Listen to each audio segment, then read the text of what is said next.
Quand on pense aux femmes séduites par Zeus, on pense à la reine Alcmène, la mère du héros Héraclès aux 12 travaux. On pense encore à la reine Léda, qui a pondu 1 ou 2 œufs pour donner naissance notamment à Hélène, la plus belle femme du monde. On pense enfin à la princesse Europe, qui traversa la Méditerranée sur le dos du dieu sous les traits d'un magnifique taureau blanc. Pourtant, on oublie souvent qu'une femme a été approchée par le dieu sous forme d'un nuage, et qu'elle a dû fuir sur la terre et sur la mer le courroux et la jalousie d'Héra, la femme légitime de Zeus, Io, la prêtresse métamorphosée en vache. Prenons le temps d'observer son histoire par le petit bout du mythe. Aujourd'hui, Io ou la prêtresse harcelée.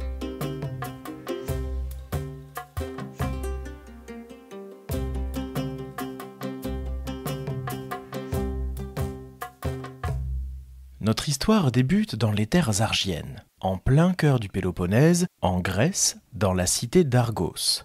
La ville est sous la protection de la déesse des mariages, Héra. Le roi Inachos avait fait bâtir un magnifique temple en l'honneur de la déesse, qu'il avait préféré à Poséidon.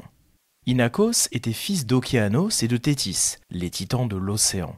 Il était donc un dieu fleuve, mais il vivait parmi les humains. Une querelle avait éclaté entre Héra et Poséidon pour savoir qui dominerait la région d'Argos. Et Inachos, accompagné d'autres juges mortels, choisit Héra, subissant le courroux de Poséidon. Le dieu de la mer fait s'assécher le lit du fleuve chaque été. On prête à Inachos de nombreux enfants qu'il a eus avec la reine Mélia, et parmi eux, c'est la jeune Io qui nous intéresse.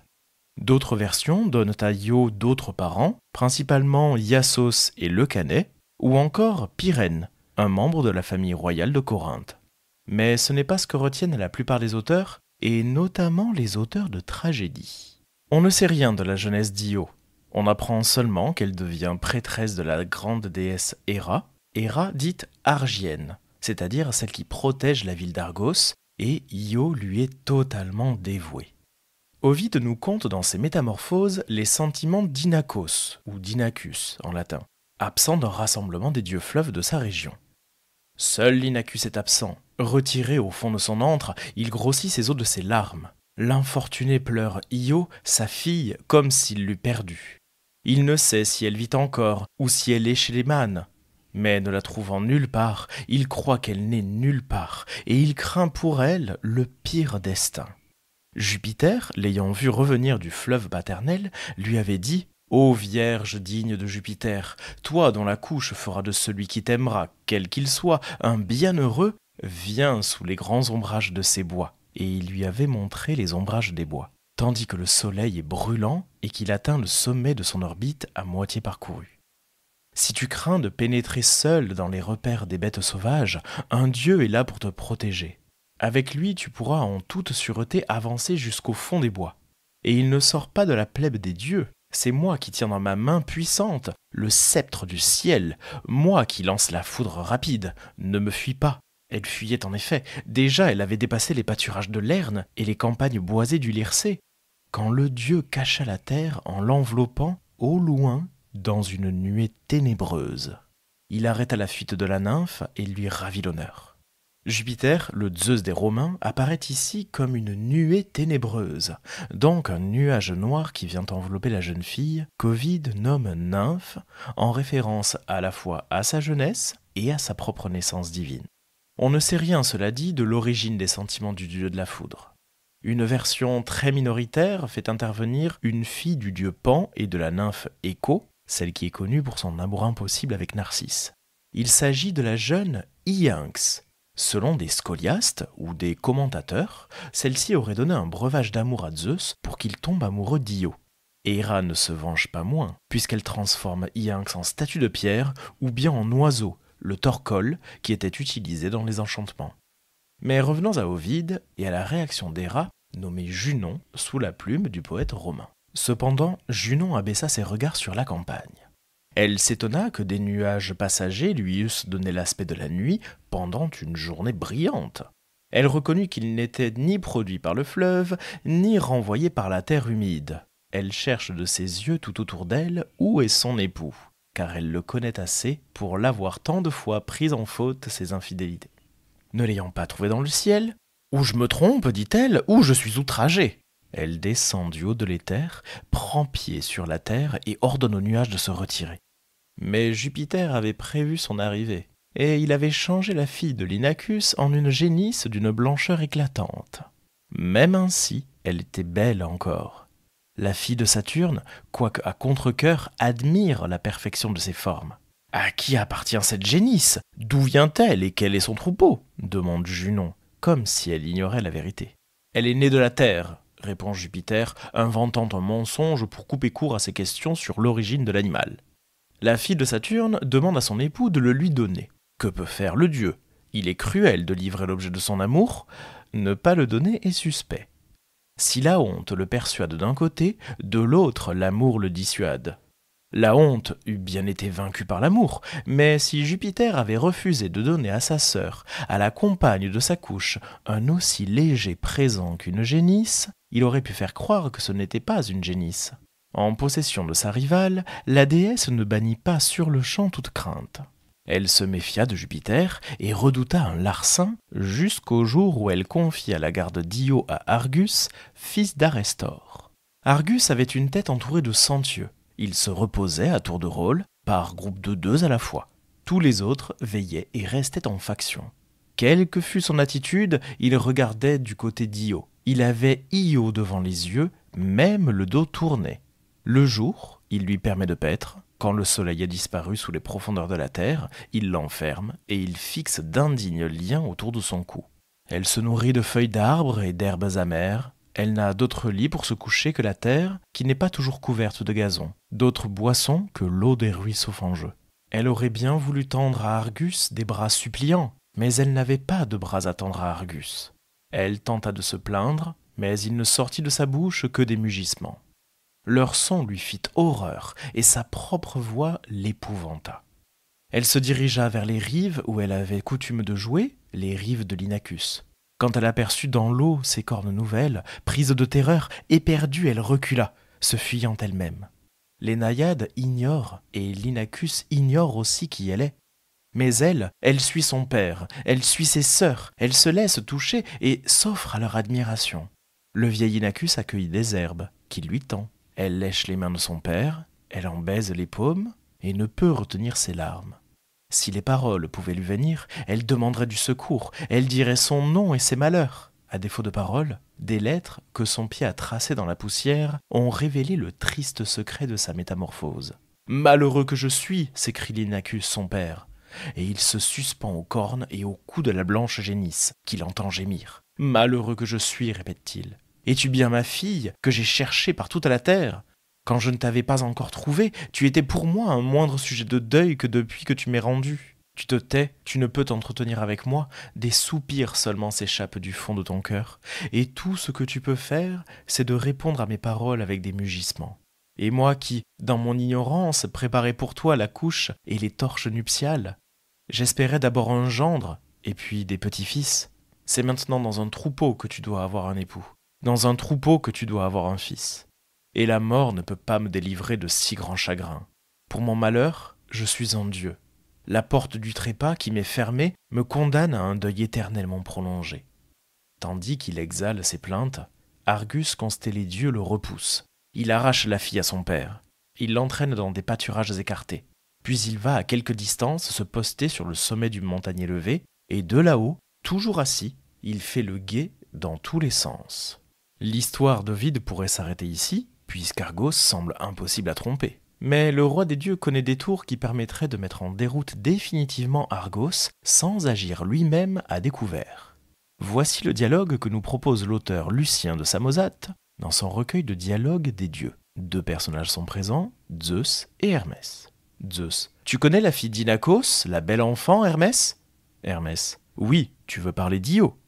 Zeus. Elle n'est plus fille, mais génisse. Hermès. Voilà qui est prodigieux. Comment a-t-elle changé de forme ? Zeus. C'est Héra qui l'a métamorphosée par jalousie, mais elle a imaginé un autre supplice contre la malheureuse. Elle a mis près de la génisse un berger à 100 yeux du nom d'Argos, qui l'a fait paître sans jamais dormir. Hermès. Que faut-il que je fasse ? Zeus. Descends à Némée, c'est dans ces parages qu'Argos l'a fait paître. Tue-le, emmène Io en Égypte à travers la mer et fais d'elle Isis, que désormais elle soit déesse chez les peuples de ce pays, qu'elle fasse déborder le Nil, qu'elle envoie les vents et sauve les navigateurs. Dans ce bref dialogue, Lucien fait mentir Zeus concernant la métamorphose d'Io. Pour Ovide, c'est Zeus qui a changé Io en vache. De même, le mythographe Apollodore nous dit bien que c'est le dieu de la foudre qui opère cette métamorphose afin de cacher Io des regards d'Héra. Revenons donc au récit d'Ovide. Le souverain des dieux ne peut supporter plus longtemps de voir la petite fille de Phoronée accablée de si grands maux. Il appelle celui de ses fils qu'une brillante Pléiade a enfanté et lui donne l'ordre de livrer Argus à la mort. Ne prenant que le temps de fixer des ailes à ses pieds, de saisir dans sa main puissante la baguette qui répand le sommeil et de couvrir sa chevelure avec son chapeau, sans autre préparatif, le fils de Jupiter, du haut du séjour paternel, s'élance sur la terre. Là, il enlève son chapeau et dépose ses ailes. Il ne garde que sa baguette. Il s'en sert, déguisé en berger, pour conduire à travers champs, hors des chemins frayés, des chèvres qu'il a amenées avec lui. Il construit un chalumeau et se met à en jouer. Cette harmonie alors nouvelle, l'art du musicien, ravisse le gardien posté par Junon. « Qui que tu sois, tu pourrais bien t'asseoir avec moi sur ce rocher, dit Argus. Nulle part les troupeaux ne trouvent une herbe plus grasse et, comme tu vois, l'ombre y est propice au berger. » Le petit-fils d'Atlas s'assied, par de longs récits, il retient sous le charme de sa parole le jour qui s'enfuit, et avec la mélodie de ses roseaux assemblés, il essaie de vaincre les yeux vigilants. Le monstre, cependant, lutte pour vaincre les douceurs du sommeil, et si certains de ses yeux sont déjà assoupis, les autres veillent encore. Dans cet extrait d'Ovide, Mercure raconte à Argos l'histoire de Syrinx, une naïade, donc une nymphe, aimée par le dieu Pan.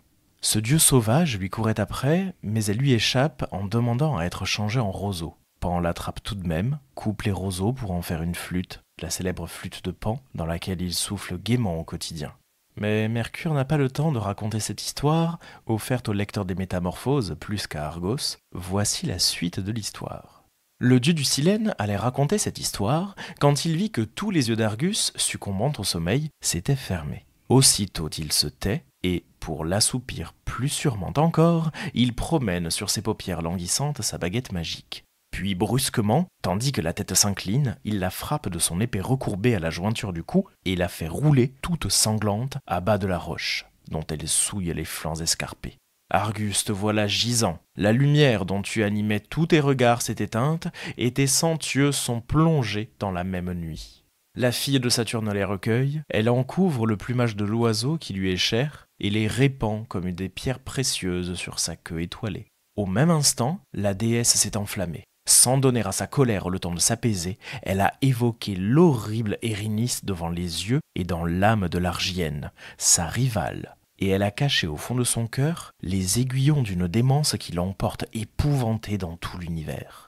Tu devais être, ô Nil, l'extrême limite de ses immenses fatigues. Dès qu'elle a atteint le fleuve, elle tombe à genoux sur ses bords. Le cou renversé en arrière, elle dresse la tête et, levant sa face vers le ciel, c'était tout ce qu'elle pouvait lever. Par ses gémissements, par ses larmes et par de lamentables mugissements, elle semble se plaindre à Jupiter et lui demander la fin de ses maux. Le dieu, après avoir entouré de ses bras le cou de son épouse, la conjure de mettre un terme à un si long châtiment. Pour l'avenir, lui dit-il, bannis toute crainte, jamais elle ne te causera de chagrin. Et il prend les étangs du Styx à témoin de son serment. La déesse apaisée, Io reprend aussitôt sa première forme. Elle redevient ce qu'elle était auparavant. Ses poils tombent de son corps, ses cornes décroissent, l'orbite de ses yeux se rétrécit, sa bouche se resserre, ses épaules et ses mains reparaissent, et chacun de ses sabots s'évanouissant est remplacé par 5 ongles. De la génisse, il ne lui reste que son éclatante blancheur. Les services de 2 pieds suffisent à la nymphe. Elle se redresse, mais elle évite de parler, dans la crainte de mugir comme une génisse. Elle essaie timidement de retrouver le langage qui lui a été si longtemps interdit. Maintenant, c'est une déesse, à qui la foule vêtue de lin rend de toutes parts un culte solennel. Maintenant, on lui donne pour fils Épaphos, né enfin, dit-on, de la semence du grand Jupiter. Bien des villes lui ont consacré des temples à côté de ceux de sa mère.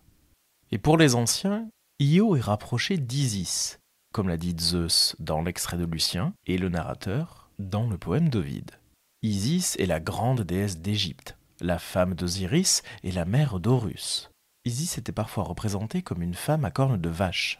Et Épaphos est quant à lui rapproché du dieu Apis, le dieu de la fertilité connu sous la forme d'un taureau. Mais n'allons pas si vite en besogne. Avant d'arriver en Égypte, Io traverse de nombreuses parties du monde et voici le récit qu'en fait Apollodore, mentionnant au passage un tout petit personnage qui a été oublié par Ovide, tout du moins qui va remplacer l'Érynie de tout à l'heure, c'est-à-dire la déesse vengeresse. Héra envoie alors un temps contre la génisse. Celle-ci gagna tout d'abord le golfe ionien, ainsi nommé à cause d'elle. Ensuite, après avoir parcouru l'Illyrie et franchi l'Émos, elle traversa le détroit qui s'appelait alors détroit de Thrace et qui s'appelle maintenant, à cause d'elle, le Bosphore, le passage de la vache. Elle s'en alla en Scythie et au pays des Cimériens et, après avoir erré sur de vastes étendues de terre et traversé à la nage de vastes étendues de mer, elle arriva enfin en Égypte. Là, elle retrouve sa forme primitive et, sur les bords du fleuve Nil, elle met au monde un fils, Épaphos, c'est-à-dire la touchée. Héra demande aux courettes de faire disparaître l'enfant, ce qu'ils firent. Zeus, lorsqu'il l'apprend, tue les courettes. Io, de son côté, se mit à la recherche de son fils. Elle erra dans toute la Syrie. On lui avait révélé que son fils s'y trouvait, nourri par la femme du roi de Byblos. Et, quand elle eut trouvé Épaphos, elle revint en Égypte et se maria avec Télégonos, qui régnait alors sur les Égyptiens. Quant au fabuliste Hygin, il omet lui aussi le temps qui est censé suivre Io dans ses moindres déplacements. Voici ce qu'il dit. Mais Junon la terrifia et la contraignit, sous l'effet de la peur, à se jeter dans la mer, qui reçut le nom d'Ionienne. De là, elle nagea jusqu'en Scythie, ce qui valut au pays le nom de Bosphore. Et en Égypte, elle donna naissance à Épaphos. Dans une autre de ses œuvres, l'astronomie poétique, Hygin nous rapporte cette variante de l'histoire de la constellation du Taureau. On le mit au ciel, dit-on, parce qu'il a transporté sans encombre Europe en Crète, selon le récit d'Euripide. D'après quelques-uns, Io, changé en vache, obtint de Jupiter une réparation patente en prenant la place au ciel, de manière que la partie antérieure de son corps fut visible sous l'aspect d'un taureau. Mais le reste n'apparut guère. Le personnage d'Io apparaît aussi dans la tragédie Prométhée enchaîné, du dramaturge Échille. Dans celle-ci, on voit Prométhée après le vol du feu aux dieux pour le donner aux hommes. Comme châtiment, le titan est enchaîné au mont Caucase et croise de nombreux personnages, dont Io qui intervient brutalement. Quel est ce pays, cette race? Qui dois-je dire que j'avais devant les yeux, battu de la tourmente sous un harnais de roc? Quelle faute expies-tu en te mourant ici? Révèle-moi donc en quel point du monde, malheureuse, m'ont porté mes erreurs. Ah, un temps de nouveau me taraude, infortuné. C'est le spectre d'Argos, fils de la terre. Là, terre, éloigne-le. Je m'épouvante quand je vois le bouvier aux yeux innombrables. Le voici qui s'avance, avec son regard perfide. Même mort, la terre ne le cache pas. Il sort des enfers pour donner la chasse à l'infortuné, pour la faire errer, affamée, sur le sable qui borde les mers. Prométhée et le cœur de la pièce tentent de rassurer Io, harassée par ce temps et rendue folle par Héra. Le titan connaît le passé et le futur, et il sait dire à Io à la fois ses errances passées, mais aussi ses douleurs et sa tranquillité future. Il parvient même à prédire à Io les mésaventures de ses descendantes. Voici ce qu'il en dit. Il est une ville, Canope, à l'extrémité du pays, à la bouche même et sur un atterrissement du Nil. C'est là que Zeus te rendra la raison en t'imposant sa main calmante, d'un simple contact. Et pour rappeler comment Zeus l'a mis au monde, celui que tu enfanteras sera le noir Épaphos, qui cultivera tout le pays qu'arrose le large cours du Nil. 5 générations après lui, 50 vierges, sa descendance, reviendront malgré elle à Argos pour échapper à un hymen avec des proches, leurs propres cousins. Eux, dans la frénésie du désir, 1000 ans pressant des colombes, arriveront à leur tour chasseurs en chasse d'un hymen interdit. Mais le ciel leur refusera celles qu'ils convoitent, et la terre Pélage les ensevelira, vaincus par le meurtre à face de femmes, dont l'audace veille dans la nuit. Chaque épouse arrachera la vie à son époux et trempera dans son sang l'épée à double tranchant. Une seule, enivrée du désir d'être mère, se refusera à tuer le compagnon de son lit et laissera s'émousser son vouloir. Dans cet extrait, vous avez très certainement reconnu le mythe des Danaïdes, qui a déjà fait l'objet d'un épisode de ce podcast, celui sur Hypermnestre. Et ces Danaïdes ont bel et bien erré longuement, tout comme Io, mais à l'inverse, en partant d'Égypte pour rentrer dans leur terre ancestrale à Argos. Prométhée parle aussi du descendant d'Io le plus célèbre, Héraclès, qui viendra le délivrer de son sort sur ordre de Zeus. Malgré ces prédictions de Prométhée, on ne sait rien de la fin de vie d'Io auprès de Télégonos, ce roi qu'elle aurait épousé, ou tout du moins auprès de son fils Épaphos qui s'installe durablement sur ses terres en épousant Memphis, la fille du Nil, et en fondant la ville du même nom. L'assimilation à Isis ou la transformation en constellation viennent gommer les épisodes finaux de sa vie.